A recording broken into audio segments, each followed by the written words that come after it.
కాకినాడ సామలకోట రోడ్లో గల Kakinada ideal degree కళాశాలలో 57వ జాతీయ గ్రంథాలయ వారోత్సవాల్లో భాగంగా కళాశాల లైబ్రరీ సైన్స్ విభాగం ఆధ్వర్యంలో changing role of libraries on technological environment అనే అంశంపై సదస్సు నిర్వహించారు. ఈ కార్యక్రమంలో భాగంగా కళాశాల secretary and correspondent doctor P చిరంజీవిని కుమారి మాట్లాడుతూ గ్రంథాలయాలు నిశ్శబ్ద విప్లవమని, మానవ అభివృద్ధికి, దేశ ప్రగతికి మార్గదర్శకాలని పేర్కొన్నారు. ముఖ్య అతిథిగా హాజరైన జిల్లా గ్రంథాలయ సంస్థ సెక్రటరీ విఎల్ఎన్ఎస్వి ప్రసాద్ మాట్లాడుతూ ఒక మంచి పుస్తకాన్ని ఎంపిక చేసుకుని పఠనం అలవాటు చేసుకోవాలని సూచించారు.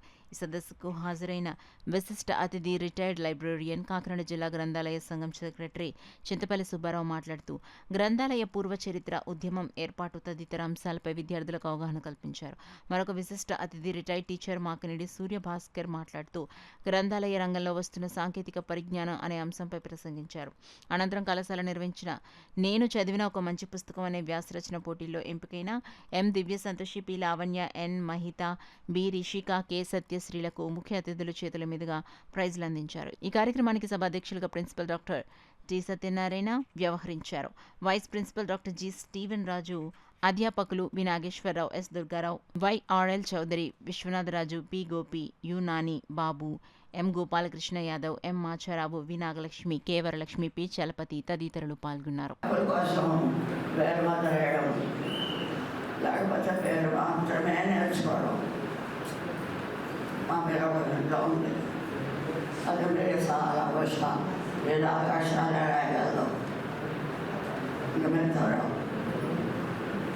మరి పరిస్థితి ఎలా ఉన్నప్పుడు వేదాలు వరకు మీరు చదువుకున్నప్పుడు గ్రంథాలయాలే మీరు పోషించి మరి అడగటలా మీరు అభిమానించండి, చదవండి.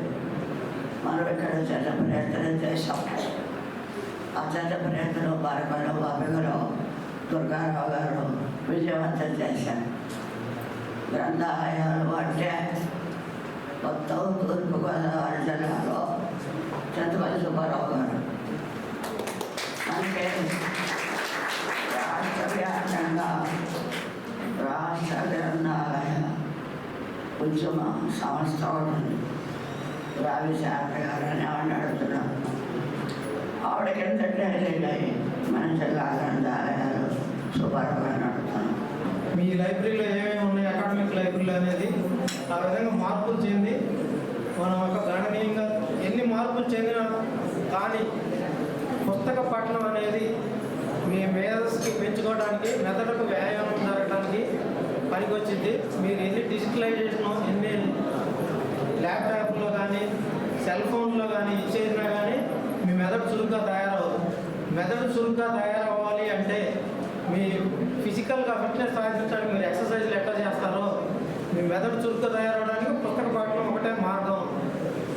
ఈ ఈ డిజిటలైజేషన్ ఈ కార్యక్రమాలన్నీ కూడా మీరు పాజిటివ్గా తీసుకొని పాజిటివ్ వేలోనే థింక్ చేసి పాజిటివ్గా తీసుకొని ఇచ్చేయాలని, కానీ నెగిటివ్గా తీసుకుంటే మాత్రం వాటి వల్ల నష్టాలు ఎక్కువ జరుగుతాయి.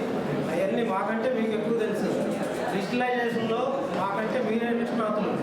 అందువల్ల లైబ్రరీ గారు కానీ మీరు కానీ ఈ డిజిటలైజేషన్ ప్రక్రియలో వచ్చిన మార్పులన్నిటి కూడా మీ సంస్కారాన్ని పెంచుకోవడానికి, మీ క్యారెక్టర్ని బిల్డప్ చేసుకోవడానికి, మీరు మీ సంస్థకు కానీ మీ దేశానికి కానీ రాష్ట్రానికి కానీ ఉత్తమ పౌరులుగా సేవలు అందించడానికి పాజిటివ్ ఏం తీసుకొని నెగిటివ్ వదిలేసి వాటి మార్పుకు కృషి చేసినటువంటి వ్యక్తి.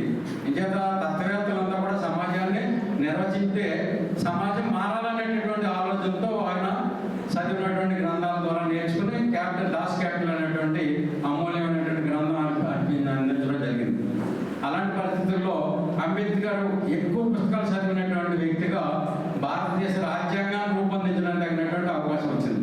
అలాంటి విజ్ఞానం కలిగినటువంటి వ్యక్తులుగా ఉన్నటువంటి వాళ్ళు మాత్రమే సమాజానికి ఎక్కువ ఉపయోగపడతారు. కాబట్టి ఈవేళ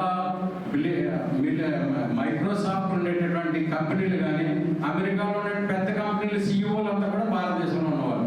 ఇంకేంటంటే భారతదేశంలో చదువుకునడానికి అవకాశం ఉంది, మానవ వనరులు ఉన్నాయి, విజ్ఞానం ఉంది, విజ్ఞానవంతులుగా ఆలోచించే వాళ్ళు ఉన్నారు. కానీ ఆ విజ్ఞానాన్ని ఉపయోగించుకునేటటువంటి అవసరాలు కానీ దానికి ఉపయోగాలు కానీ మనకి తగినటువంటి ప్రోత్సాహకాలు లేని పరిస్థితుల్లో మైక్రోసాఫ్ట్కి సుందర్ పిచాయ్ అని అదేవిధంగా సత్యనారాయణ వీళ్ళంతా కూడా ఆ దేశాల్లో ఉన్నతమైనటువంటి స్థాయిలో ఈ విజ్ఞానాన్ని అందించడానికి తగినటువంటి కృషి చేసేటటువంటి ఆ క్రమం నడుస్తున్నటువంటి పరిస్థితి.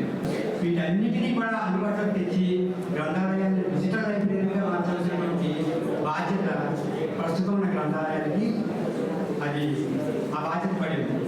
అందుకు అనుగుణంగా ఎన్నో సాంకేతిక మార్పులు గ్రంథాలయాలు నెలకొల్పుకోవాల్సినటువంటి అవసరం కూడా ఉందన్నమాట. అది ఏంటంటే డిజిటల్ పుస్తకాలు పెట్టాలి. సాంప్రదాయ పుస్తకాల స్థానంలో డిజిటల్ పుస్తకాలు రావాలి. ఈ జర్నల్స్ అన్నీ కూడా మీ కాలేజీలో ఉన్నాయి. అయితే కొన్ని పట్టణాల్లో ఉన్నటువంటి గ్రంథాలయాలు ఇటువంటి అవకాశాలు ఉన్న చాలా పల్లెటూరులో ఇంకా ఇటువంటి అవకాశాలు ఏమి లేవు. వీటన్నిటి అన్ని చోట్ల సర్వత్రా ఈ ఏర్పాట్లు మనం చేసుకోవాలి. ఆన్లైన్ యాక్సెస్ చదువుకోవాల్సినటువంటి వాళ్ళకి ఇంటర్నెట్ అవసరం ఎంతో ఉంటుంది. ఆ ఇంటర్నెట్ని బాగా యాక్సెస్లోకి తీసుకురావాలి. అలాగే మల్టీమీడియా వనరులు ఉన్నాయి. ఆ వనరులన్నీ కూడా వీడియోలు, ఆడియో ఫైళ్ళు, డాక్యుమెంటరీలు వీటిలన్నింటినీ కూడా మల్టీమీడియా వనరులు అంటాం. ఈ జ్ఞానాన్ని అంతటినీ కూడా